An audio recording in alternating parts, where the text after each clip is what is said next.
Growing up, a Syrian boy named Salim always dreamed of joining the Syrian army. A plastic soldier as his favorite toy, he looked forward to the day when, once grown, he would join the ranks to serve his country.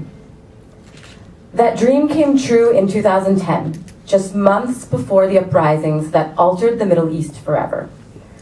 With a background in computer science, Salim worked an IT position as part of his compulsory military service. As the upheaval turned into a civil war, his service dragged on until 2013.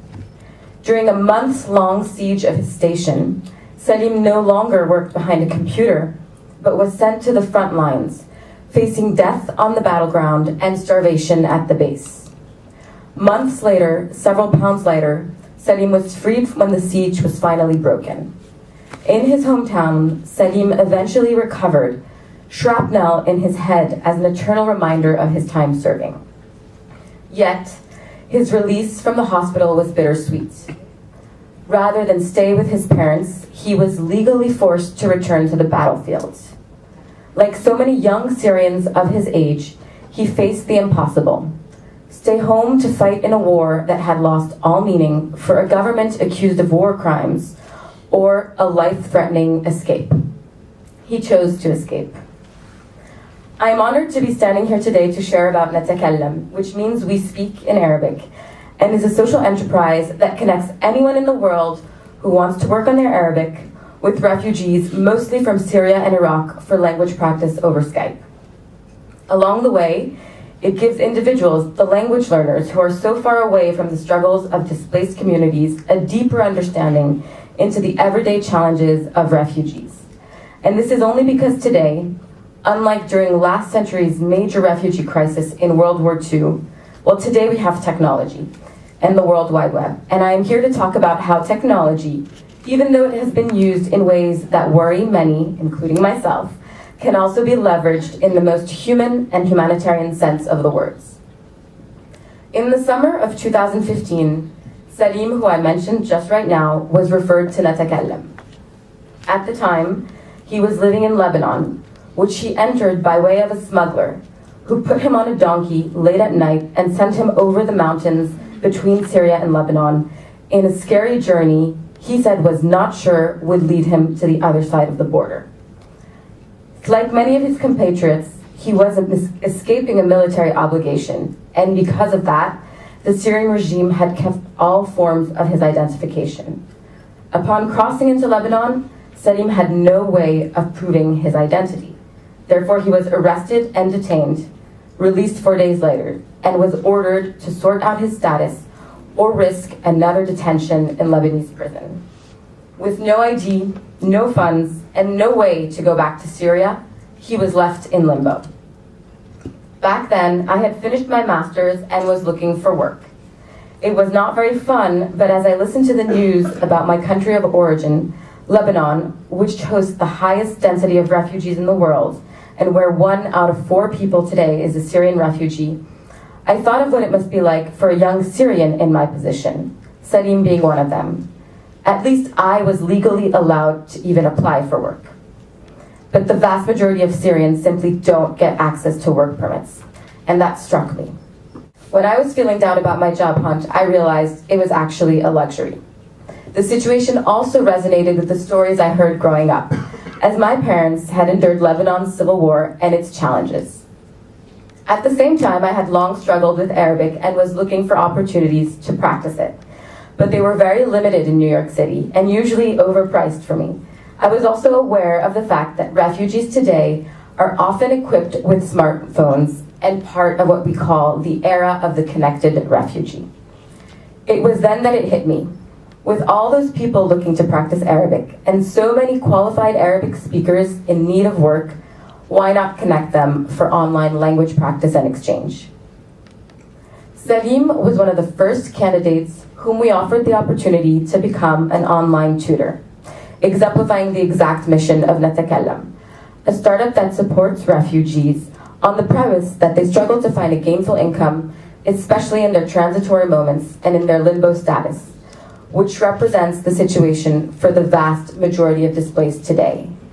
It is worth mentioning that only 1% of refugees worldwide actually get resettled to countries that fully welcome them and provide them with a legal status and recourse to work. NaTakallam was born out of the realization that millions of these refugees, the ones we feel so easily disconnected from, so frequently misportrayed in the news, are actually exactly like you and me, ambitious and with much to offer. In the case of the Syrians, an estimated half are also connected to the internet, if not through a laptop, at the very least through a smartphone. Until then, I had associated startups, especially those in the tech sector, with quick profit rather than humanitarianism. But there began my journey into the world of social entrepreneurship and the understanding of what technology today can bring to the humanitarian space. 2.5 years later, and a dozen startup competition pitches later, over 2,500 users and 100 displaced people, as of today, have engaged in work through NaTakallam, earning over $300,000 through their work as online tutors and also online translators, which, rather than being passive recipients to aid, is sustainable and gives refugees agency. Indeed, with the rise of technology, NaTakallam is leveraging the concept of remote work for refugees. I'm sure many of you have heard of the concept of digital nomads, people who take their laptops and travel while working. Well, refugees are effectively forced digital nomads, so we should be always thinking of them when we think of remote work.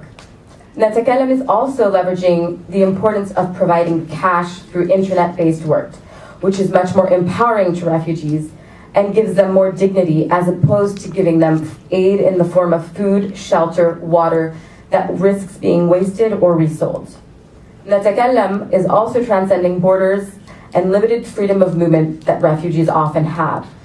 Whereas traditional NGOs and government programs often remain limited to borders, specific cities, and at times camps, startups are able to harness the power of the internet to provide services that are not physically bound. Being able to gain something online that is not lost once they move yet again is critical for refugees who are already in such a volatile situation. I'd like to go back to Salim, who I opened with. Would you believe it if I told you that over the course of a year, he was able to make a living for himself, sometimes hitting $1,500 per month, simply through his work with NaTakallam? Thanks to his computer, internet access, and his diligence and will, Salim taught over 70 students in countries ranging from Australia to Central African Republic. I will never forget the moment when one day he messaged me on WhatsApp and said, "Aline, if anything happens to me, please tell my students I thank them and that I am sorry for this." He was referring to a risk of being incarcerated again, possibly indefinitely as a result of mounting tensions in Lebanon between refugees and the local community. I asked him to please let me know what I could do to help. His answer was, "Nothing unless you can get me out of Lebanon." And while there was very little I could do given the millions of asylum requests and antiquated global resettlement systems, I tried to find rejoice in the fact that through NaTakallam and through the internet, despite being limited in his freedom of movement, he was still able to travel the world while making an income, connecting to students who have grown fans of him and his teaching. NaTakallam has been extremely lucky to benefit from wonderful press coverage over its 2 years of existence. One of the reporters at Public Radio International who interviewed Salim informed him of a resettlement program in Italy, to which Salim applied. Last October, he was granted asylum. He now lives in Padua, Italy, where he continues to work with NaTakallam, all while working on his Italian to start a new life there. He is one of our most popular tutors and contributes especially to our university programs, as NaTakallam is slowly but surely being integrated into Arabic programs across major universities in the US, including GW, Duke, Tufts, BC, Northeastern, to name a few. Rather than just study Arabic, the refugee crisis, and the Middle East in textbooks, students at a young age are learning about their refugee language partner's life and changing the narrative that you hear in the mainstream media and political spheres. Many of these students, after bonding with their language partners over Skype, travel to countries where those refugees are living and meet with them and spend time with them there.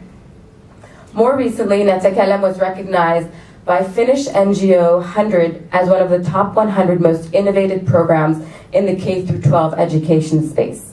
And since December, we've visited over 50 classrooms with children as young as 8 years old, listening to the stories of their conversation partner's journey from Syria to another host country. Students asked their partner what life was like in Syria, what they missed the most back home, and if they ever thought they would be able to return to Syria one day. The majority of the refugees surveyed on our platform state that NaTakallam is their only source of income, even for those who are resettled. But beyond the income, it is the human component of it all that they love most. Here is one testimony from a conversation partner who has been in a camp in Erbil in Iraq for more than 3 years awaiting resettlement. His student told me recently that every day he goes to the UN High Commissioner for Refugees dreaming he'll get news of being resettled. Here's what he said about NaTakallam. This program is like a free bird that transcends all borders and carries us to places we dream of, a window for refugees to the outside world, and a salary. I worked with the program at a time when I could not find a job that would help me pay for the medication that I had purchased for my wife who has cancer. I also did not find a job suited to the condition I live in. Despite these difficult conditions, NaTakallam has helped us exchange different cultures and traditions among different people. Another one said, I really feel that my life changed since joining NaTakallam because I can learn and know many cultures while I'm sitting at home. Not only this, but I can't wait to have a session with NaTakallam because my life is boring without it. As a refugee, it's really amazing to talk to someone who you don't know and tell them your stories, and of course help them with their Arabic. On the student side, learners are thrilled to be able to support their language partners and get to know them at the same time. One young student shared, through being welcomed into Noor's house and life every week, she has taught me the nuances of the day-to-day struggles refugees and displaced individuals encounter around the world.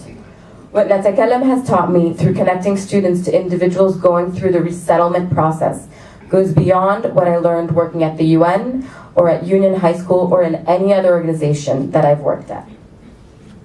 Over the next few months, NaTakallam plans to expand its effort to other languages and refugee communities, starting with Persian with Afghan and Iranian refugees, Spanish, notably looking at the struggles faced by Venezuelans fleeing to Latin American countries. We are also looking at Francophone Africa for French and potentially even Haiti. The situation of the world has reached a record calamity unheard of since World War II, with over 65 million people who are forcibly displaced. The rise of populism is only making their lives even more harder, as well as for those in host communities.